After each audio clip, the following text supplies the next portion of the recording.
We are here today at Euphoria Osteopathic Clinic with Elliot. We want to talk to you about arthritis. Elliot, tell me a bit. You've got a few questions you wanted me to answer. So, what is arthritis? Well, arthritis is a condition of the joints. If we were to make it quite a broad definition. So, and there's different type of arthritis. That's a bit where people get a bit confused at times. There's osteoarthritis, there's rheumatoid arthritis, and there's psoriatic arthritis, and there's seronegative rheumatoid arthritis. There's very various amount of different types.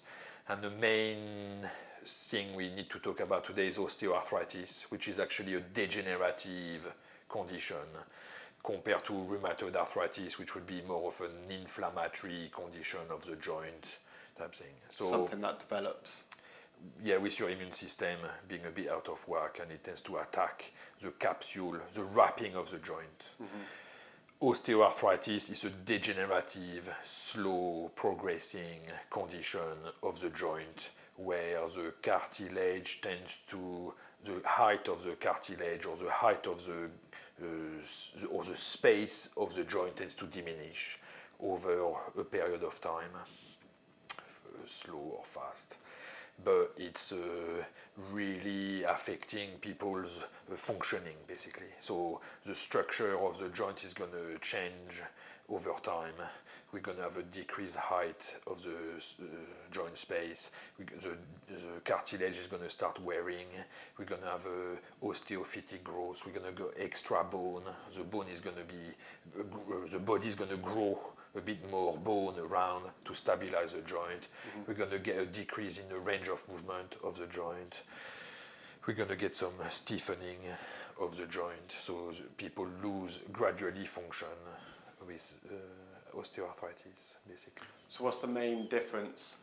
So rheumatoid arthritis is probably the one that I've heard most of, and I expect maybe others. What's the main difference between rheumatoid arthritis and osteoarthritis? So osteoarthritis is a degenerative condition, and rheumatoid arthritis is an inflammatory joint condition, which is led by your immune system attacking a certain tissue, the capsule of the joint, basically. And it's really reddened, inflamed, swollen, basically. But it's not really the cartilage and the joint structure gets affected by the secondary thing. The main thing is that immune system in the synovial fluid, which actually attacks the soft tissue part around the joint, basically. Can you treat rheumatoid arthritis? So, from an osteopathic point of view, the whole principle of function and structure being interrelated, we can work a little bit on improving people's function when they have rheumatoid arthritis. The main thing is the whole immune system, which is very difficult to have an effect on, or quasi-known effect from an osteopathic point of view. But you can always work a bit with the side effect of some of the medication and work on people's liver, for example, and people's large intestine or kidneys, because a lot of those people are going to have like medical tests to assess those kind of kidney function or liver function due to methotrexate or necrotizing factor inhibitors or really quite heavy duty medications. And we can maybe enhance the ability for the body to actually drain those the byproduct of those medications, basically. So we can't really as such treat it, but we can ease people's symptom and their discomfort with that, and maybe improve a little bit the function they have onto rheumatoid arthritis. So so osteoarthritis, so it's a degenerative disease. What exactly does that mean? And what are like the symptoms that are unique, let's say, to osteoarthritis? Yeah, so with osteoarthritis, the main symptoms are the stiffening of the joint. So the range of movement gets less. We tend to feel like, for example, in a knee or in a hip, your range of movement is going to get decreased. So you're not going to be able to extend your knee as fully. You've got fixed flexion, deformities, they're called. Your external rotation, the way your hip opens is going to be decreased. The main effect osteopath can have, again, on the structure and the function interrelationship, we can have an effect on the joint itself and gap the joint because it's been kind of reduced in its width, basically. And we can do some gapping, call for some more synovial fluid. We can lengthen the muscle crossing the joint as well, or activating the joint. Therefore, there'll be a little less compression from that muscle onto the joint, so which actually loosens that structure as well, which enhances people's range of movement a little bit. So, yeah, we can have quite some significant effect on osteoarthritis. So what would you say the most affected joint in the body is on like osteoarthritis? Well, there's usually weight-bearing joints tend to be the most affected. So in your lower back, in your hip, in your knees, in your ankles. But overuse as well, so from people who've got different trades or sports people, the wear that they cause into their shoulder if they play tennis professionally, or those kind of things, if they don't get the proper type of remedial treatment, for example, at stretching the surrounding structure of that joint, it might actually precipitate earlier wear and tear, basically, of the joint. But usually it's weight-bearing joints because of the actual compression and the link with being overweight will actually pressurize the joint a little bit more. But it varies from one person to another a lot, and a lot of people with advanced wear and tear are able to play very good sports and are actually very professional and high sports people, high performing type sports people, basically. So you mentioned about the muscle spanning a joint and that becoming tighter and causing a lot of compression on that joint, potentially causing maybe osteoarthritis. So it can precipitate it. Yeah. So, or increase the rate of wear. Okay. Right. Because that's basically what we're going to influence. With osteopathy, we don't cure osteoarthritis, but we actually can decrease the rate of wear. The more wear, the more shortening of the muscle. The shorten the muscle, the more compression in the joint, the more desiccated the joint is, the less lubricated it is, the more the cartilage wear. The more the cartilage wear, the shorter the joint space. The shorter the joint space, the tighter the muscle, and merry-go-round. So the more one, the more the other, it snowballs, and the rate tends to increase very fast. Yeah. So from an osteopathic point of view, we can decrease people's rate of wear, basically. The joint will eventually wear. It's part of almost aging. But the load is being focused on the one area, and that area wears much faster. Yeah. So once it started, there isn't any getting back to like maybe the perfect place of not having it necessarily for. Well, currently not, but the cartilage is a very badly perfused area. So that's another osteopathic principle, the rule of the artery. We want a good drainage, a good blood supply, a good lymphatic drainage of whatever tissue. And the main problem with cartilage is in the meniscus, for example, there's only some perfusion, some blood supply on the very periphery of it, not really all the way in.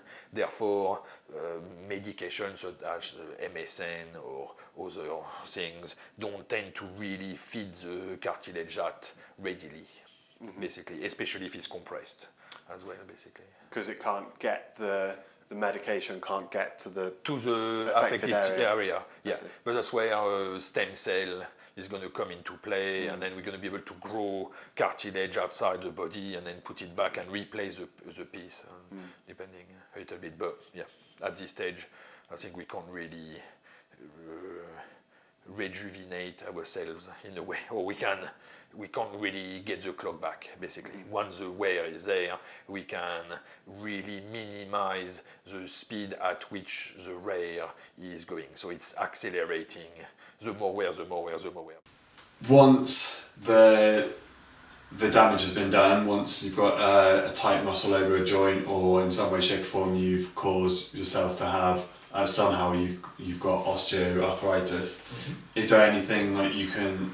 Is there any turning back on that? Can you undo the damage, or has the damage been done? Yeah, I think currently I think there's not too much we can do to reverse the process, but we can actually slow the rate of wear again. So by actually lengthening a bit the muscle crossing that joint, and maybe gapping the joint and helping it to drain a bit more easily, and then restoring some function locally, I think the rate of wear could actually diminish somewhat, giving the patient some advice on stretching, on foam rolling, or myofascial release or something like that. We could definitely help them to actually manage and decrease how fast the joint is wearing. But I guess once you've got osteoarthritis, it's a bit full-blown really, and it's that radiographic diagnosis a little bit, so it's quite advanced basically. So when there's some wear and tear locally and it's a bit stiff, and maybe we can actually do a bit of something, but the further advanced the condition, the least currently we can do in terms of cartilage, basically regrow something. So I'm pretty sure there'll be like stem cell treatments at some stage, and we'll be able to grow meniscus, for example, in a petri dish or something like that, and then in a scaffold, and then I don't know, seed it with some cartilage cells, and then wait for it to kind of set, and then do the surgery to replace it with your own thing. So at some stage really, but I don't think cartilage is going to be very easy to regrow on site because of the lack of perfusion, the lack of blood supply of that tissue. Basically, it's rather inert. But there's always research who comes up saying that there's lots of more blood supply than there was, and we thought there was. The cartilage tends to be pretty badly perfused. It got very poor blood supply to it, basically. Therefore, there's not really that much healing ability to it, basically. Oh, right. So is that why? Because there's like a lot of cartilage in the knees. Yeah, because it's the biggest joint in the body. Yeah. So that's why often people experience it a lot there, and obviously there's not like, well, from my knowledge, there's not like loads of cartilage in your hand, but there's a lot of joints. Yeah. So the blood supply to the cartilage in those is not so great. Exactly. Is less, and then the use we have of it, the amount of tension, all those kind of things is going to be, and then maybe a bit of a genetic predisposition or a dietary type thing. So we talk a lot about all those big molecules like MSM, like chondroitin or glucosamine type thing being quite good for, I'm not even too sure if they said regenerating cartilage, but actually it's more kind of alkalinizing maybe the joint space. It's buffering a little bit the pH locally, and then if the pH of the joint space and fluid tends to change a little bit, intracellular movement and things like that can be a little bit affected, and maybe there is some benefit from those kind of things really. But supplements like MSM, chondroitin, glucosamine, etc. Yeah. Interesting. But even though you're taking those supplements, the blood supply isn't that great, so bring it locally. It's not going to be like a miracle cure. Probably not going to feel it very. Oh, the capsule of the joint is really very highly vascularized, basically, and that's why where it will be inflamed in rheumatoid arthritis conditions, basically. But so that could possibly perfuse a lot of the MSM into the joint space, really. But for the cartilage building block of cartilage, It's tricky. I think it's really quite tricky thing. Well, there might be new research, there might be some interesting thing, but I guess the stem cell is going to be, like, for those kind of things, it's going to be the best thing, really. So you said you're not going to be able to grow it locally. If you did, like, let's say, stem cell research, it no doubt will end up replacing a lot of our body, and potentially cartilage will be one of those. You said you couldn't grow it locally, so does that mean that, I know with some stem cell treatments, they can inject it, so for example, people's shoulders, and then they feel better within a couple of weeks. In that case, you probably wouldn't be able to do that with cartilage in the body. Tendons, so it would have to be tendons, or in the heart muscle, so people who've had heart attacks, we've got a bit of some of the myocardium and the muscular cells of the heart have been damaged, and then you inject in the heart itself and in the wall in the muscular wall of the heart some stem cell, and then the whole thing start to regrow on site, really. But when it comes to because it's very highly perfused, there's lots of blood locally, basically, but the cartilage is going to be a bit more tricky situation. So tendons are going to be much better perfused with a network of blood vessels, which actually, when injected, are going to work quite efficiently, really, in terms of that. Interesting. What can people do to prevent it, to help give their body the best chance, especially if they're young, give their body the best chance of, like, never getting osteoarthritis? So I think especially when young, you have to be careful not to be too heavy. So carrying lots of extra weight and obesity is going to be one big factor, especially in the youngsters, to actually diminish the potential of longevity of your cartilage. You're going to have, like, people carrying heavy loads, all those kind of things. So on building sites, for example, 25 kilo concrete, no problem. And then, so you end up kind of loading a bit the whole system a little bit. So you want to try to stretch a bit as well. So we hope to teach youngsters a little bit how to actually stay lean and pliable a little bit, basically. And then sports as well. So I think there's lots of emphasis on doing a lot of sports because it's great for children, which actually is interesting, but I think we hope to be a bit cautious there again, not to, I don't know, play tennis at the age of 5. I'm not too sure whether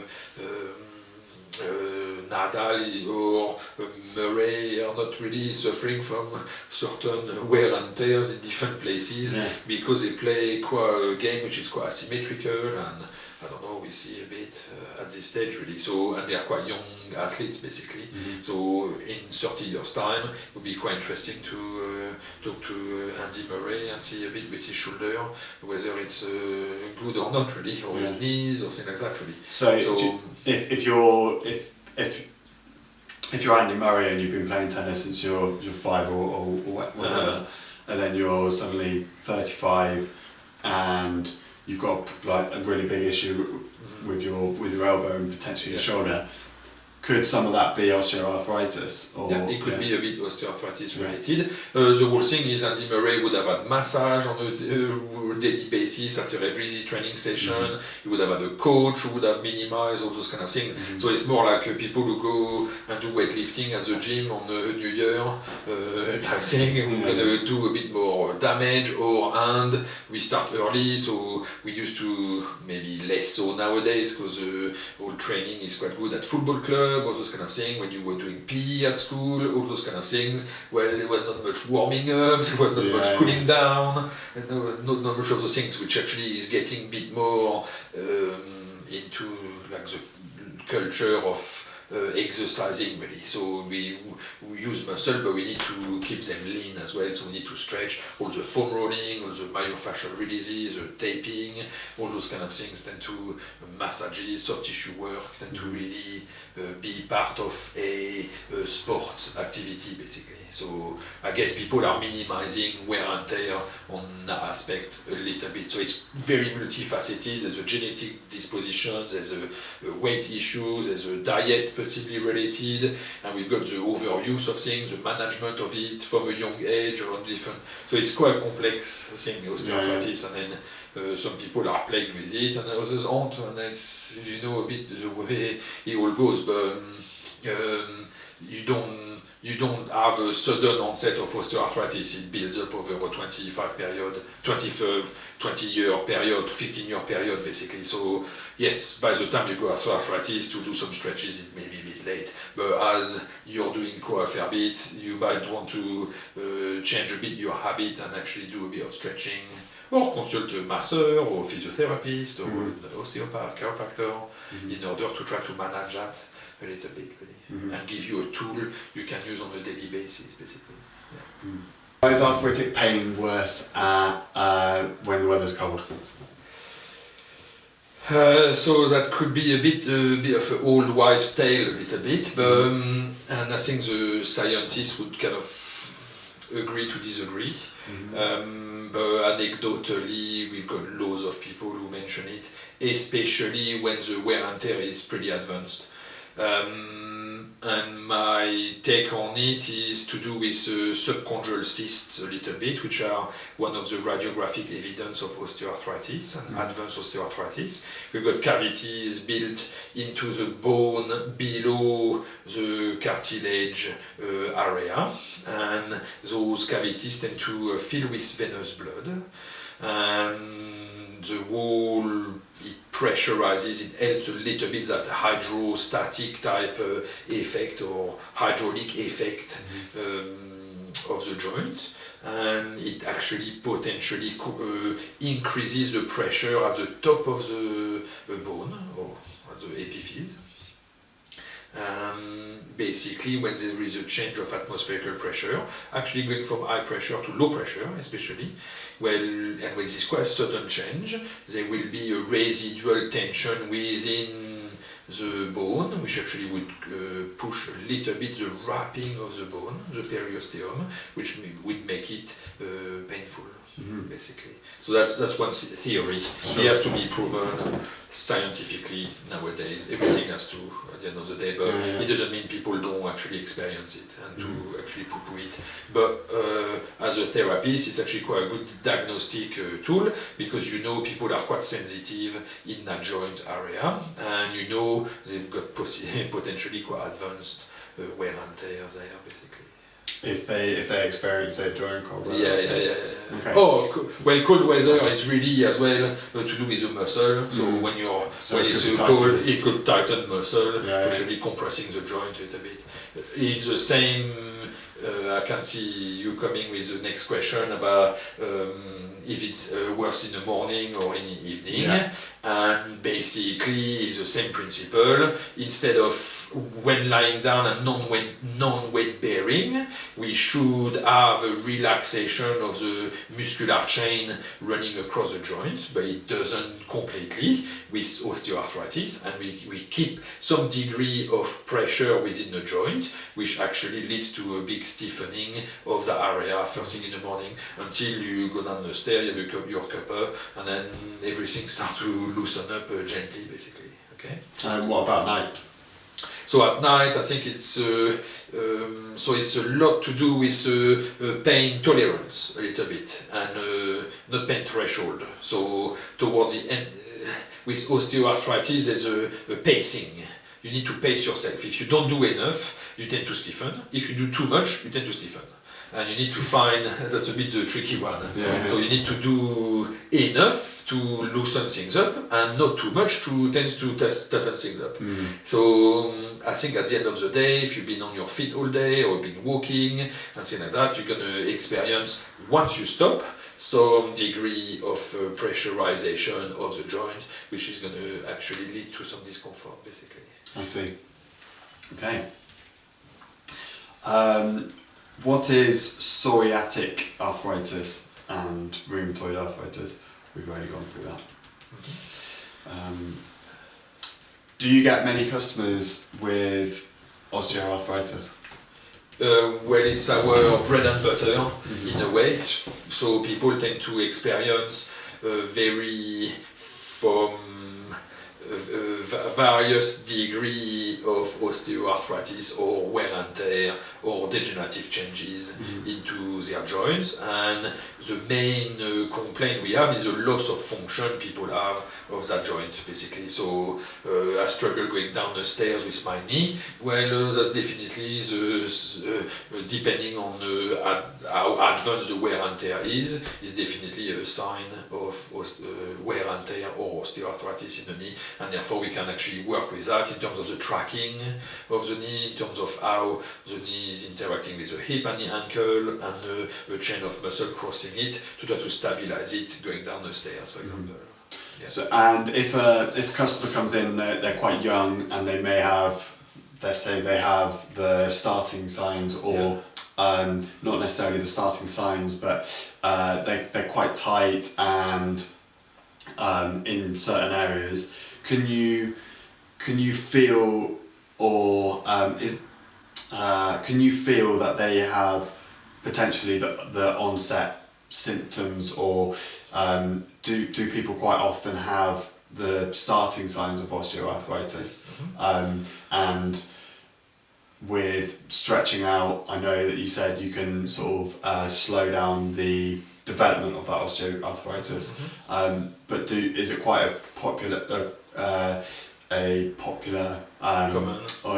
condition within people?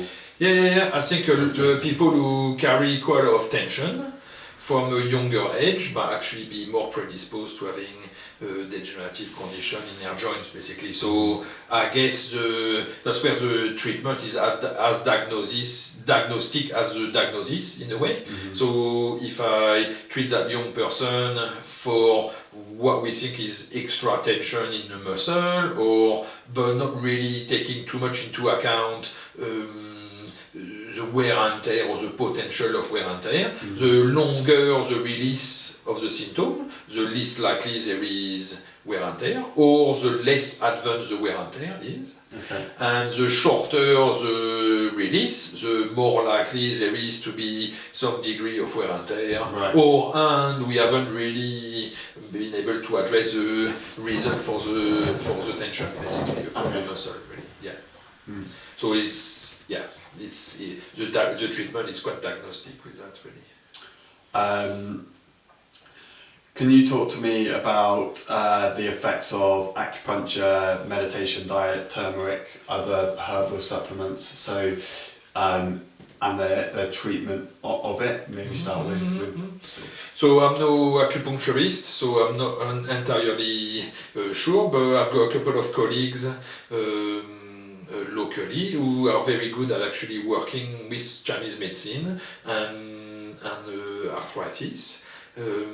It tends to be quite an interesting way. They tend to often use a tuina, which is like the hands-on rather than a needle part of acupuncture, as well as cupping. So they can draw some blood locally, they can work on different meridian blockages with the needles, and they can floss a bit the meridian with the tuina. Not an expert in the subject, so that can be quite an interesting approach. I think turmeric and other supplements are always quite hype in terms of being able to help you with arthritis, but potentially not for the reason written on the box, basically, and a lot of cartilage-related conditions like osteoarthritis tend to be a tissue that is not very well perfused, and there's not much blood supply to it, and therefore adding building block to it to try to rebuild it is really not very likely. But I think, like turmeric, is really an internal and a digestive, soothing substance. So like big substance like MSM or chondroitin or glucosamine tend to possibly alkalinize a little bit your internal environment. Saying that, people tend to take a lot of supplements and actually tend to load their livers to actually add extra metabolic demand for our body to tend to get rid of all the waste of what's happening with all the supplements. So sometimes less is more, basically. Those kind of things, really. But I don't have all the scientific data at hand, and nowadays we need some proof and double-blind thing to try to ascertain the relevance of those substances. I think a lot of people benefit from those things, maybe not so much because of the joint, but maybe because of their digestion and their internal environment being a little bit alkalinized. It's buffering a little bit system, basically. So it can help, but it's not going to be, again, it's not going to be a miracle cure. No. And overloading, going crazy on turmeric is probably not going to help. Actually, no, maybe. Indeed.